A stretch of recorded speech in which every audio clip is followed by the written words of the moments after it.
In this video, I wanted to share one of two ways that I enjoy creating woven artworks.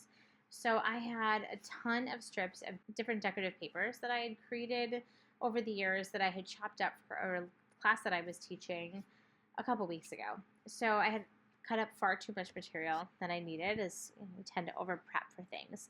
So I wanted to find a way to use up these strips because they were just so fun and had so many great textures and color variations. So I decided to do a weaving with the painted strips. Normally when I would do a woven painting, I would have one sheet of paper that I would cut slits into, and then I would have another sheet of paper that I cut into strips. And I would weave it that way in a more traditional sense.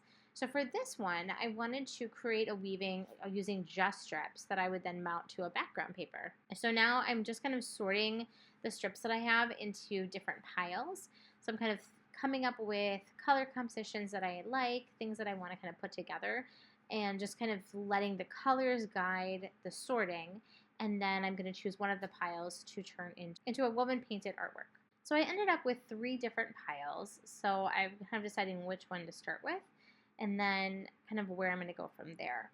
So when you're weaving strips of paper without having that background like slitted paper to like weave them within to, you have to really kind of keep a close handle on your strips. And you're really weaving from the middle of your weaving outward. So you start by overlapping 2 strips and then kind of gradually adding more and kind of doing the over-under that you would do with the traditional weaving.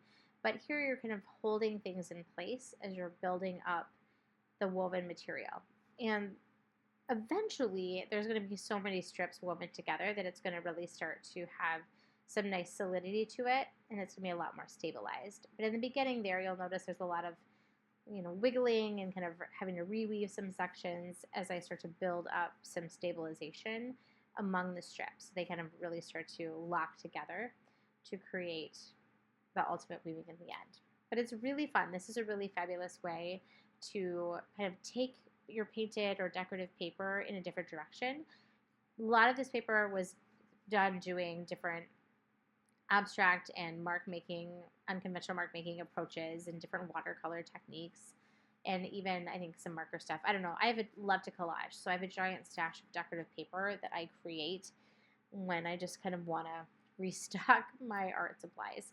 So it was really fun to kind of chop all of that up for others to use in the lesson that I taught.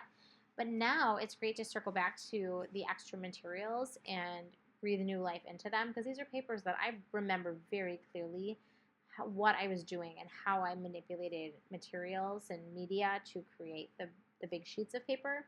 So now it's fun to see when you chop that up into strips how that changes the look of it.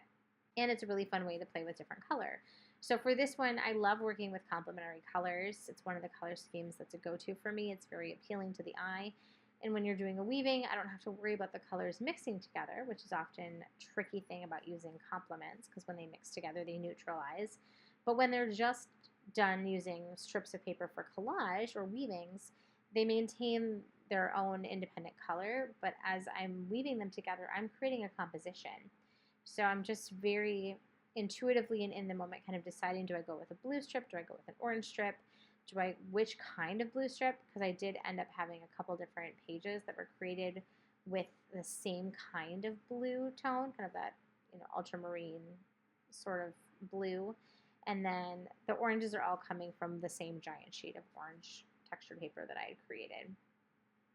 And so the more I weave this together, the more I'm kind of making more directed decisions about, what else does the composition need to create balance and to kind of unify it, but to also have some visual dynamics going on.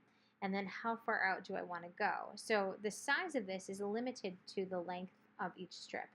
And these were relatively small decorative papers that I had chopped up for this part of it. So, and I was working with a very specific length of decorative paper for the lesson that these were originally intended for.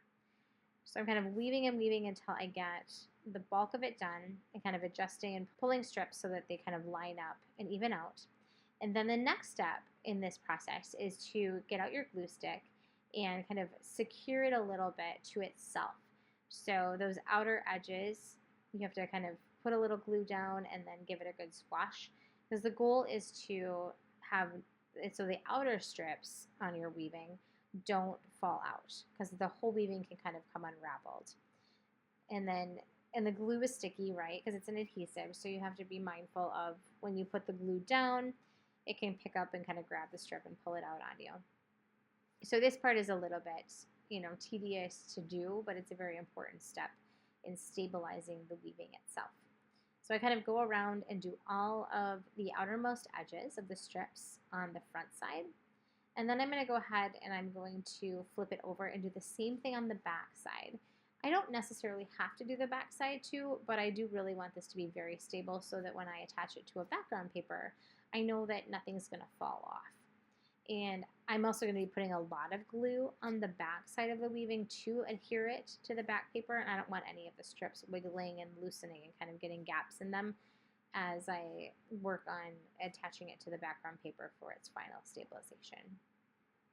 So this is a really fun approach to using your decorative papers, but you can also really play with scale here. So the scale of my weaving was limited to the length of my strips, but I could work with much smaller strips. I could have cut the strips down even more and had more variety as far as how thin and thick my strips were. I could have incorporated some other materials into this too. I could go back into the top of the weaving and incorporate mixed media techniques.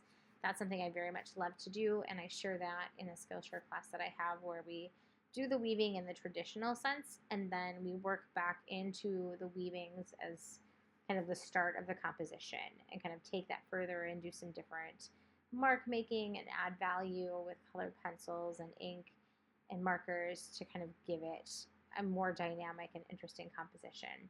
This one, I felt like there was so much going on with the different textures on the strips of paper, and the color was so incredibly intense, and working with the complements, there was just a lot happening in this piece. So I did decide to just leave it as the papers themselves and the weaving, and once the weaving was done and I did a little trimming up to kind of add some nice balance, a little bit of, kind of clean it up just a little bit for a final presentation on the paper. And then I'm just, like I said, adding a ton of glue so that it really, really sticks down. I do wish that I had done what I normally do when I collage and glue anything down and have the weaving go on a scrap paper and glue it over there so that the glue didn't, sneak into my black mixed media paper in a couple spots, just so it was a little bit cleaner presentation there. But I love how this turned out. This was incredibly fun. I'm definitely going to be doing more of this and using up those other sorted strips to create other weavings. So stay tuned for future videos that explore this. If you like the video, give it a like. If you haven't yet, subscribe to the channel so you get notified about future videos that I have coming up. I've got a ton of fun stuff planned for 2025 and the art empire that I am building. I'll see you next time.